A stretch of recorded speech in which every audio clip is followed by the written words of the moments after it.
Friends good morning और सबाई मिले এই যে বেরিয়ে পড়েছি আমি দিদি ছেলে মেয়ে আর দিদি পেছনে মা আর আমাদের ছোট ক্ষুদ্র সদস্য তো সবাই মিলে আমরা বেরিয়ে পড়েছি দিদির বাড়ি থেকে তো কোথায় যাচ্ছি কিন্তু দেখতে হলে অবশ্যই আমাদের সঙ্গে থাকতে হবে আর চলো দেখা যাক আমরা আজকে কোথায় যাচ্ছি। তো ফাইনালি আমরা এই যে ঢালগড়া যেটা বলে মানে রোডে উঠে পড়েছি আর এখান থেকে দিদির বাড়ি 2 মিনিট হেঁটে যেতে হয়। তো আমরা উঠে পড়েছি ঢালে, এবার এখান থেকে আমরা টোটো ধরবো আর সহজে চলে যাব তারাপীঠ মন্দির। তো চলো, তো এই যে টোটো দিদি বসে পড়েছে, সবাই বসে পড়েছে, এবার আমি বসবো।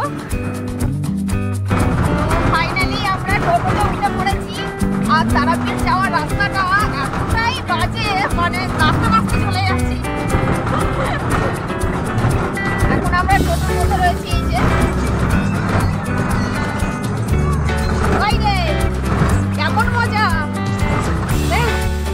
তো আমরা ফাইনালি তারা মায়ের মন্দিরের রাস্তাতে এসেছি, এখনো মন্দিরে পৌঁছতে পারিনি আর একদম রাস্তার ওপরেই এই যে দেখতে পাচ্ছ তোমরা লাগার দেওয়া রয়েছে।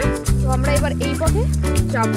চলো, আমরা সেভাবে টোটো চুক্তি করিনি তাই টোটোওয়ালা আমাদের মন্দির পর্যন্ত পৌঁছে দেয়নি, আমরা রাস্তার ওপরেই নেমে পড়েছিলাম আর তারপর আমরা হেঁটে হেঁটে রাস্তা দিয়ে মায়ের কাছে মায়ের মন্দিরে যাচ্ছি। মাঠ আর মাঝখান দিয়ে সরু মোড়ামের রাস্তা, সেখান দিয়ে আমরা হেঁটে হেঁটে যাচ্ছি।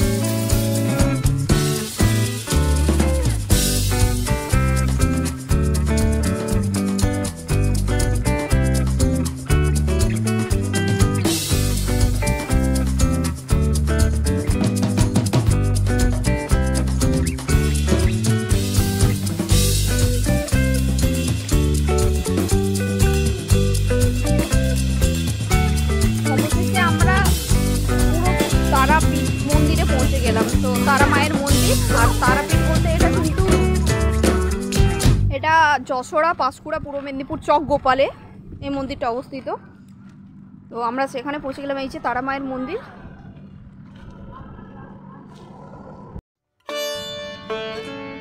এই যে মন্দিরের গেট আর তারপর এই যে সিঁড়ি ভেঙে ভেঙে উপরে ওঠা, তবে আমরা উঠবো।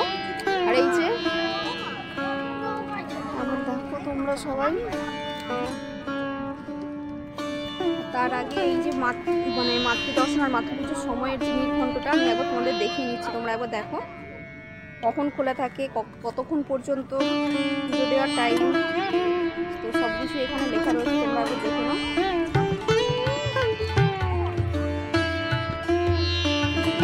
এই যে বড় বড় হাঁস দেখতে পেয়ে আমার দিদি ওখানে বসে বসে রিল বানাচ্ছে, দেখো তোমরা।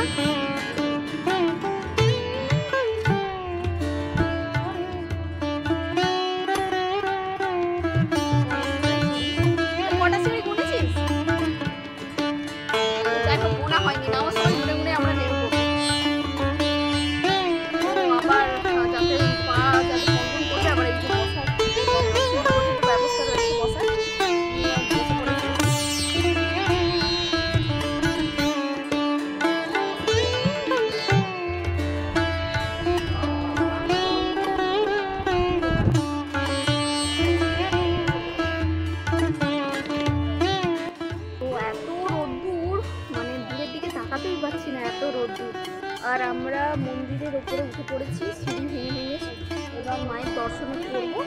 আর আমি জানি না তোমাদের দর্শন করাতে পারবো কি না, এখানে কোথাও লেখা নেই মায়ের ছবি তোলা যাবে না, তবু আমি চেষ্টা করছি।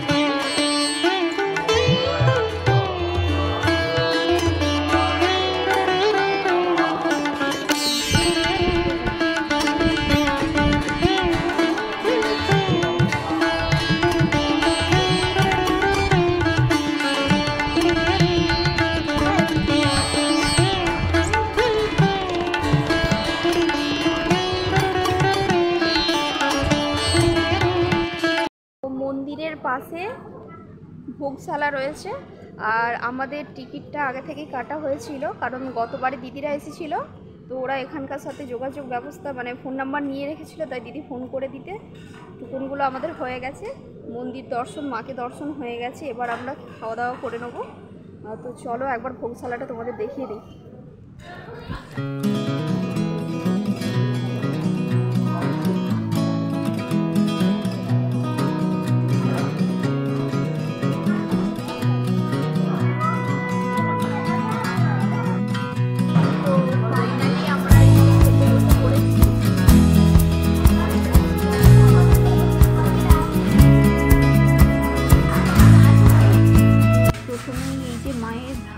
প্রসাদ দিয়ে দিয়েছে,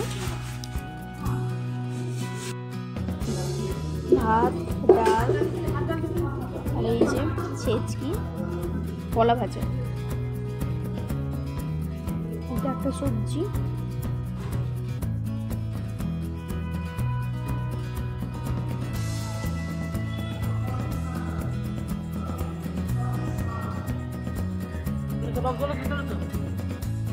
আমরা পুজো টুজো দিয়ে যে বাড়ির সামনে একদম চলে এসেছি, তাই এখানে আমার ব্লগটা আমি শেষ করে দিচ্ছি।